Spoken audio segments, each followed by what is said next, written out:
सेफ्टीच्या ट्रेनिंगसाठी इथे जमा झालेले आहे. म्हणजे बऱ्याचशा जणांना माहिती नाही आहे का आग लागल्यानंतर सर्वात पहिले काय करायचं असतं. बरेचसे लोक काय करतात, आग लागली आहे सर्वात पहिले शोधतील पाणी पाणी होती, बरोबर. ही चुकी कधीच करायची कधी पण लक्षात ठेवा. आपल्या हॉस्पिटलमध्ये ऑलरेडी सर्वांसाठी म्हणजे जर आग वगैरे जर लागली तर फर्स्ट एड म्हणून असते फायर एक्सटिंग्विशर. त्याला बोलत्या फायर एक्सटिंग्विशर. सर्वात पहिले एक गोष्ट लक्षात ठेवायची, जसं माणसाला जगण्यासाठी 3 गोष्टी खूप महत्त्वाच्या असतात. अन्न पाहिजे, पाणी पण पाहिजे आणि ऑक्सिजन पण पाहिजे. या 3 गोष्टीमधून एक पण गोष्ट जर नसली तर माणूस जिवंत राहील का? नाही राहणार. तसंच आग लागण्यासाठी पण 3 गोष्टी खूप महत्त्वाच्या असतात. त्याला म्हणतात triangle of fire: heat, fuel आणि ऑक्सिजन. आता समजा ही फ्यूल आहे, कोणतं पण फ्यूल असू दे, सॉलिड, लिक्विड, गॅस, मेटल, कोणतं एक फ्यूल आहे, बरोबर. त्यानंतर इथं ऑक्सिजन भेटतं, बरोबर. ऑक्सिजन भेटलं, तुम्ही जर याला हीट दिली तर काय होईल? हीट दिल्यानंतर काय होईल ना? आग लागेल, बरोबर. जर समजा हीट आहे, फ्यूल पण आहे, जर इथं ऑक्सिजनच नाही तर आग लागेल का? नाही आग. हा फॉर्म्युला कधी चेंज होणार नाही, लक्षात ठेवा. तुम्ही कोणत्या पण देशात जा, कोणत्या पण देशामध्ये जा तुम्ही, हा फॉर्म्युला खूप महत्त्वाचा आहे: हीट, फ्यूल, ऑक्सिजन. जवळ या 3 गोष्टी एकत्रित येते नाही तवर आग लागत नाही. कळालं? नक्की. आग लागण्यासाठी 3 गोष्टी कोणत्या महत्त्वाच्या आहेत? हा, हीट, फ्यूल, ऑक्सिजन, बरोबर. त्यानंतर आगीचे पण प्रकार असतात. जसं आपण फ्रूट्स आहे, त्यानंतर गाड्या आहे, गाड्यांचे प्रकार आहे, फ्रूट्सचे पण खूप सारे प्रकार आहेत. तसंच आगीचे पण प्रकार असतात. आगीचे प्रकार असतात A, B, C आणि D. हे 4 प्रकारची आग असते. कळलं? आता A म्हणजे काय ते म्हणतो. आता प्रत्येक फायर एक्सटिंग्विशरवर कोड दिलेला असतो. हे बघा इथं कोड दिलेलं आहे A, B आणि C आणि त्यानंतर इथं काय दिलेलं आहे? इलेक्ट्रिक. कळलं? इथं काय दिलेलं आहे? इलेक्ट्रिक. आता A म्हणजे सॉलिड. सॉलिड मध्ये काय काय येतं? कागद, कोळसा, पेपर, लाकूड वगैरे. म्हणजे एक ग्लासची जर आग जर असली तर त्याच्यावर पण हा EPC type fire extinguisher use करू शकतो. त्यानंतर B म्हणजे लिक्विड. आता लिक्विड फायर मध्ये काय काय येतं? डिझेल, पेट्रोल, केरोसिन, त्यानंतर प्लॅस्टिक. का प्लॅस्टिक जळायच्या अगोदर काय असतं? सॉलिड असतं. पण जळाल्यानंतर काय होतं ते? हा, तर मग ते कोणत्या फायर मध्ये येईल? लिक्विड फायर मध्ये, B टाईप मध्ये. कळलं? त्यानंतर C म्हणजे gas. Gas plus electric fire. आता पहिले इलेक्ट्रिक फायरची क्लासची होती ही वेगळी होती, बट आता ISI स्टँडर्डनुसार 2022 मध्ये C मध्येच कन्वर्ट केलेली. C मध्ये ती गॅसची फायर येते आणि त्यानंतर इलेक्ट्रिक फायर येते. आता गॅसमध्ये काय काय येतं? LPG गॅस येतो, गोबर गॅस येतो, आपले CNG गॅस येतो, हे ज्वलनशील गॅस येतो. तसे गॅस खूप प्रकारचे राहतात. आता याच्यामध्ये पण एक प्रकारचा गॅस असतो, त्याला बोलतात नायट्रोजन. तो आग नाही लागत, तो आग विझवतो. ओके, कळालं? त्यानंतर D म्हणजे मेटल. आता मेटल मध्ये काय काय येतं? सोनं, चांदी, पितळ, बरेचसे मेटल आहेत. तर D मध्ये काय येतं? DB. हा, मेटल फायर, बरोबर. तर आपल्याकडे जे फायर एक्सटिंग्विशर अवेलेबल आहे म्हणजे आपल्या हॉस्पिटलमध्ये, त्या हॉस्पिटलमध्ये जो फायर एक्सटिंग्विशर आहे तो यूज होतो फक्त 4 प्रकारच्या फायर, A, B, C आणि इलेक्ट्रिक. आता इलेक्ट्रिक फायर कशामध्ये येते? C मध्ये येते. आता प्रत्येक फायर साठी एक स्पेशल फायर एक्सटिंग्विशर बनलेलं आहे. आता जसं A क्लास आहे, तुम्हाला सांगितलं A मध्ये काय काय येतं? A class. A मध्ये कागद, कोळसा, लाकूड म्हणजे A क्लास ही आहे सॉलिड फायर. तर सॉलिड फायर साठी स्पेशल फायर एक्सटिंग्विशर असतो, त्याला म्हणतात वॉटर टाईप फायर एक्सटिंग्विशर. ती सॉलिड फायर जी आहे ती समजा तुम्ही या पावडरने जर विझवली, आग विझून जाईल, पण त्याच्यामध्ये हीट असणार आहे. त्याला ऑक्सिजन भेटल्यानंतर काय होईल? हळूहळू नंतर ते आग परत पेटेल, बरोबर. कळालं? त्यानंतर B म्हणजे लिक्विड. आता लिक्विड फायर साठी पण एक स्पेशल फायर एक्सटिंग्विशर बनलेलं आहे, त्याला बोलतात mechanical foam type fire extinguisher. म्हणजे काय असतं? त्याच्यामध्ये water plus nitrogen plus foam नावाचं एक लिक्विड असतं. जेव्हा ते फायर एक्सटिंग्विशरच्या मधून बाहेर जेव्हा पडतं तर त्याचा एक फोम तयार होतो म्हणजे फेस तयार होतो. जसं साबण आहे आपलं, साबण आहे त्याला चोळल्यानंतर काय होईल, फेस तयार होईल. समजा तुम्ही लिक्विड फायरवर पाणी जर ओतलं तर ती आग वाढेल का विझेल? लिक्विड फायर मध्ये काय घेतं, डिझेल, पेट्रोल, केरोसिन. हा, तर मग आग वाढेल का? आग वाढेल नाही. लिक्विड फायर चुकलं तर चालेल, मला काही प्रॉब्लेम नाही, पण नंतर चुकू नका. लिक्विड फायर मध्ये समजा तुम्ही पाणी जर ओतलं तर कारण काय असेल आग वाढण्याचं? आता वॉटर जे असतं, वॉटरला वजन असतं. तुम्ही कधी पण बघा, समजा असं बकेट वगैरे मध्ये जर पाणी असलं त्याच्यामध्ये बकेट मध्ये जर तेल वगैरे जर पडलं, हा, तेल वरती राहतं. का वरती असतं? त्याला वजन नसतं, त्याला वजन नाहीये, पण पाण्याला जास्त वजन.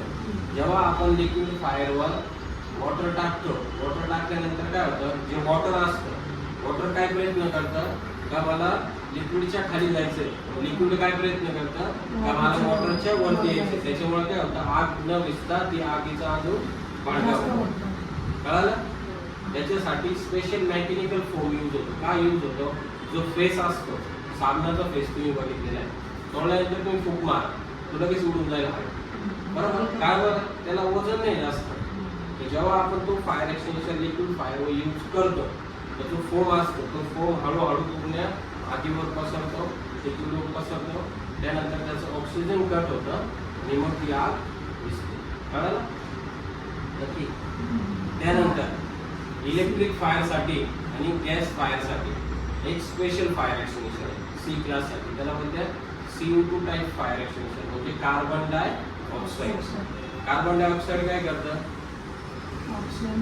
ऑक्सिजन कट करतो. आता समजा तुम्ही हा रूम तुम्ही पूर्ण पॅक केला आणि एखाद्या व्यक्तीला इथं जर ठेवलं आणि तो जो CO2 आहे, CO2 ओपन करून जर दिला तर थोड्याच वेळात काय होईल, इथला ऑक्सिजन जे आहे, ऑक्सिजन कट होऊन जाईल, CO2 इथं पूर्ण येईल आणि इथं जो कोणी व्यक्ती बसलेला असेल त्याचा मृत्यू पण होऊ शकतो, बरोबर? तसंच गॅसच्या फायरसाठी CO2 type fire extinguisher use केल्यावर काय होतं, ऑक्सिजन कट होतं, त्याच्यामुळे ती आग विझून जाते. कळलं? त्यानंतर डी क्लास, म्हणजे डी क्लास मध्ये काय करायचं, मेटल फायर होते, बरोबर? मेटल फायर साठी पण एक स्पेशल फायर एक्सटिंग्विशर बनलेलं आहे, त्याला बोलते डी क्लास फायर एक्सटिंग्विशर. म्हणजे त्याच्यामध्ये जी पावडर असते, म्हणजे फायर एक्सटिंग्विशरचं नाव एकच आहे, फक्त डी क्लास, बट त्याच्यामध्ये जी पावडर असते ती प्रत्येक मेटलच्या हिशोबाने बनते. उदाहरणार्थ समजा इथं तुमच्याकडे MS आहे किंवा GI आहे किंवा सोनं आहे किंवा चांदी, तर त्याच हिशोबाने त्याच्यामधली पावडर बनते आणि तसं फायर एक्सटिंग्विशर होतं. कळालं? आता आपण खाली जाऊन एक छोटीशी आग लावणार आहे आणि तुम्हाला हे फायर एक्सटिंग्विशर यूज करायला लावणार. म्हणजे याच्यात काय असं नसतं, घाबरायचं काहीच नाही याच्यात. याने काय होतं, आग दिसते आणि आग लागत नाही. कळालं? बट कधी पण कोणता पण फायर एक्सटिंग्विशर यूज करताना एक गोष्ट कधी पण लक्षात ठेवायची, सर्वात पहिली इथे एक प्रेशर गेज दिलेला असतो, दिसतोय तुम्हाला? हा जो काटा असतो, हा काटा आहे ना सेंटर मध्येच पाहिजे, म्हणजे ग्रीन मध्येच पाहिजे.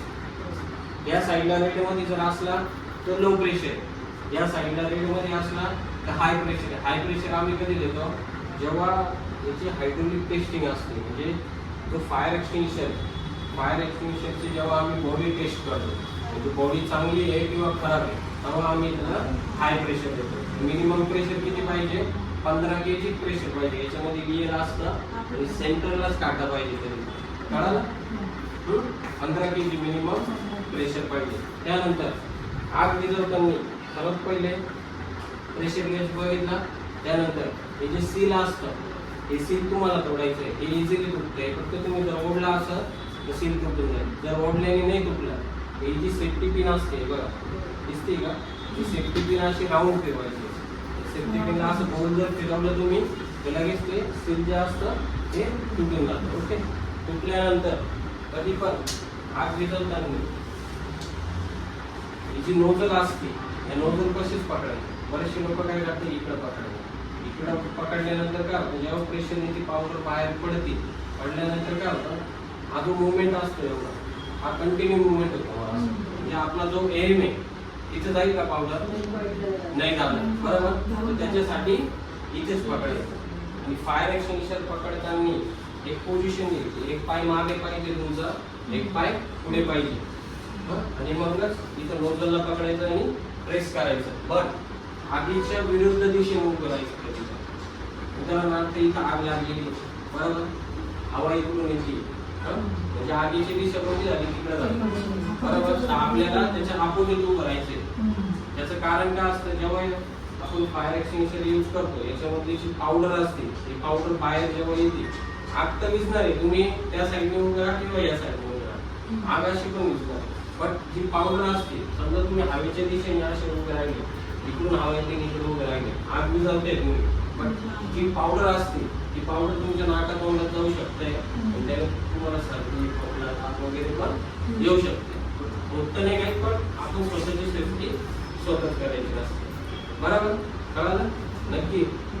एक ग्लास म्हणजे कोणती फायर? सॉलिड. हा, सॉलिड मध्ये काय काय येतं? त्यानंतर बी ग्लास, लिक्विड मध्ये काय काय येतं? लिक्विड मध्ये म्हणजे कसं, जे जळणारे लिक्विड आहे ते, बरोबर. त्यानंतर सी ग्लास मध्ये काय काय येतं? इलेक्ट्रिक फायर आणि गॅस. आणि डी क्लास मध्ये मेटल फायर. ओके, नक्की.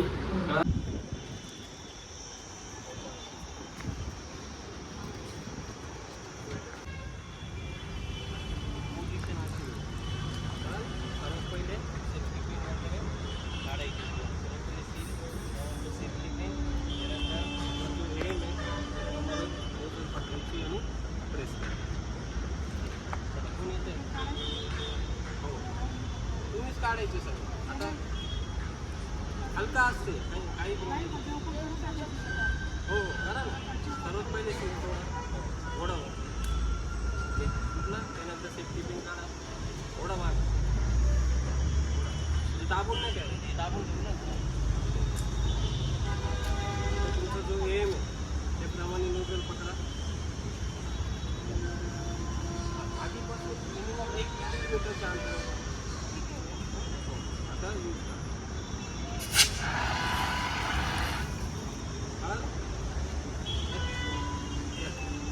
नाही खूप आहे अजून आपल्याकडे, अजून 3 आहे. टेन्शन घेऊ नका, पूर्ण यूज करायचं आहे. करा करा, यूज करा. कुठे अजून आपल्याला कुठे आपलं काम रेमो रेमो रेमो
यूज करा.